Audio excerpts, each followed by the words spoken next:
What he's rooting for now, Roland. Well, what he cares about the Premier League, not the side bet. He just can't back away from a good business that would make deal. it a more entertaining hand. Queen on the turn. Tony G's taxi is revving up. Yeah. Unless it's a king or 10, he'll be out the door and on his bike. Back to Australia. Not yet. Gone. Oh, that was close. Absolutely no chance. Well done. At least I won 9. See you guys. Yeah. See you later, bro.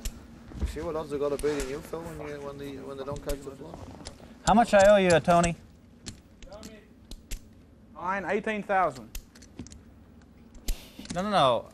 You bet 2,000. He has had 18,000. You owe me 18,000. That was the big blind day. He has had no I think that's right. Roland, Figure it out in the green room. from the Premier League. 18,000. It's not gone well for Tony G. He's played Oh, poorly, because I delay but he some, hasn't had I any delay luck some on into the the first bet, bargain, right? and you got to feel for the big man. Looking at the chip pie now, what a comeback for Helmuth. I mean, how and why? Helmuth, he has got a big slice of that pie by knocking out the biggest pie eater of them all, Tony G. I feel devastated. You know, I've been crushed again, and I'm basically out of the competition. So it's a tough feeling. But just think the difference between 4th and 3rd right now, not nearly so big as going from 3rd to 2nd. Is there an argument here for Scharf and Black to press it a little bit and try and get in a race? It is, I think, the time for Scharf and Black to really push forward. I don't think the extra point that they get makes that much difference. They really want to get in the top 2 where the big scores are, and they're just sitting back and waiting for hands and hands. And if they don't come, they're going to be in trouble. And I think Eddie Scharf is perhaps even more in danger than Andy Black of that. I mean, in a sense, if you're Scharf right now, you should just try and get the 2nd race in and get all the chips in, right?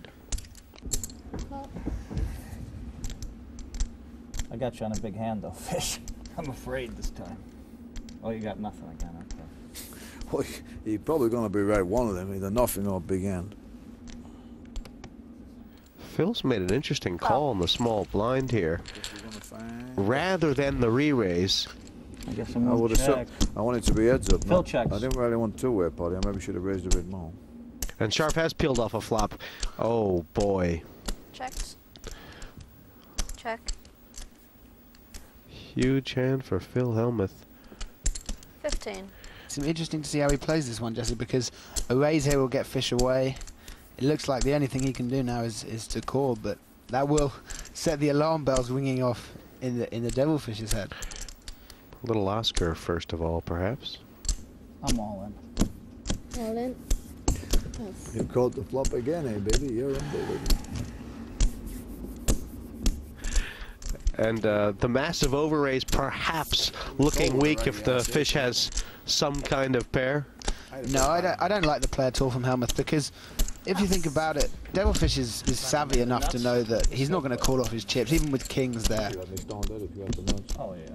You're a card rack, bro. That's what we've got to try and find. But Scramble him. Hey, Marty, many hands. Marty, excuse me. Can we get some new cards, please? Is that possible? A couple of new decks.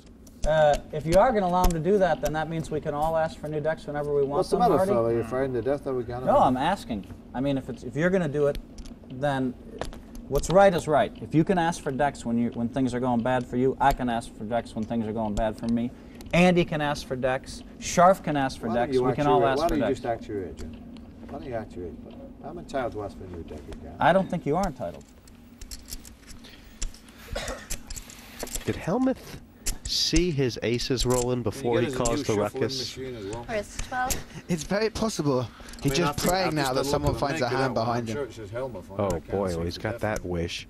Scharf can hardly fold these given the situation, can he? Eddie Scharf with the walking sticks. Re-raise all in.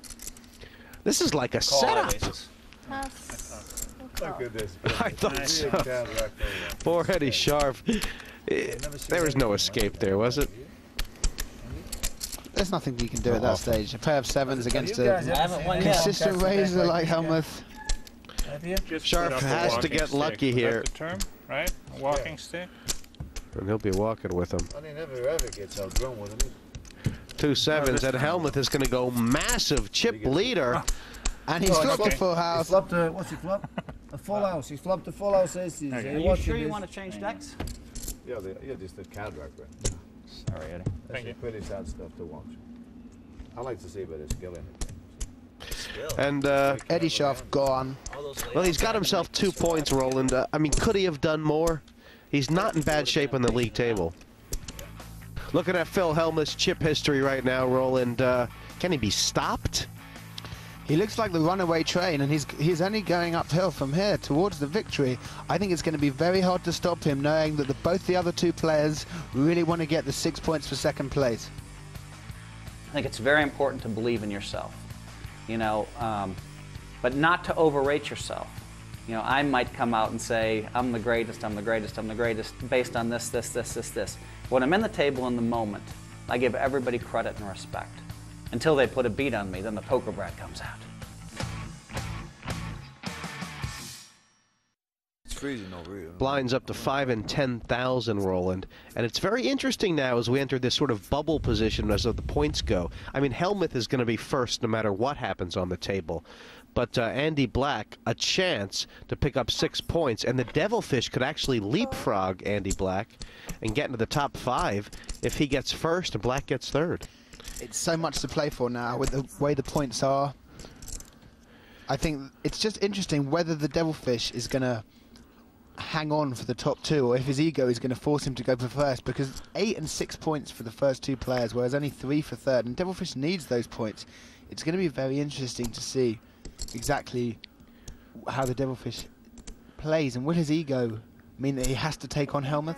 Well, limping in with the 10s, that's a bit of a gamble play, isn't it? And the Devilfish, he's played for a big pot, he's got one. He cannot beat a queen. Can he suss out that Hellmuth doesn't have one?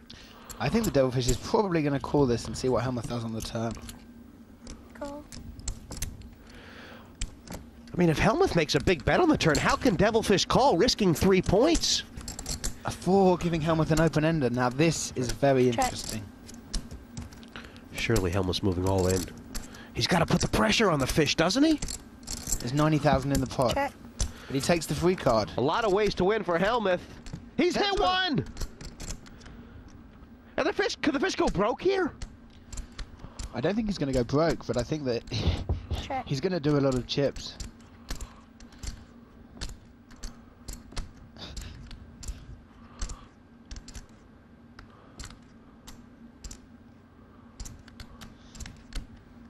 I don't see how Devilfish can get away from this. 34,000. You probably got a free. Wow. God, he's on fire tonight, the fish. He's so lucky he's probably got a free. Cool. I have to call, says the Devilfish. Yeah, the luckiest bastard I've ever known. Swear to God. He's so far behind, it's scary. So far behind, it's scary. He hit the case free on me? Wow. You might be impossible to beat, Phil. You're too lucky. You're definitely too lucky. I got you in there with that piece of shite, and you got out of it again. Yeah? I trapped you with that. Self-defeating talk as well for Devilfish. He doesn't... I mean, it's incredible the luck that Hellmuth shows, but Devilfish, as a professional, should be able to deal with it and not continually... berate the dealer, berate the luck. The dealer just sends the message from the cards. Having said all that, unbelievable luck from Hellmuth. Aces from 19,000, aces, kings, ace, king, and the guy moving in, he's got ace, jack, and now he hits the trips. Phil Hellmuth's luck today has been unbelievable. Let's not think this is down to skill, because it really is unbelievable luck. But the real story now, though, if Andy Black, the Devilfish should be aware of Andy Black. They have nearly the same chips, and not be thinking about... 80 more? Not be thinking about it. What if Hellmuth just moves in? How can the fish call? I can see this. He needs a huge hand. Never mind. Pass.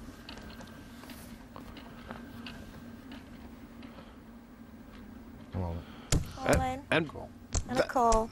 odd stuff. Black must have a huge hand rolling. Doesn't he figure to? Yeah. Well, I got to have a chance this time. Queen 10 for Andy Black. This time, Phil. Ace queen. Andy Black's blown up. Devilfish is forced to call. It's not a good move by Andy Black, and he knows it. He knows it's a blow up, but still. What will the fish's reaction be if Andy Black wins this, Jesse?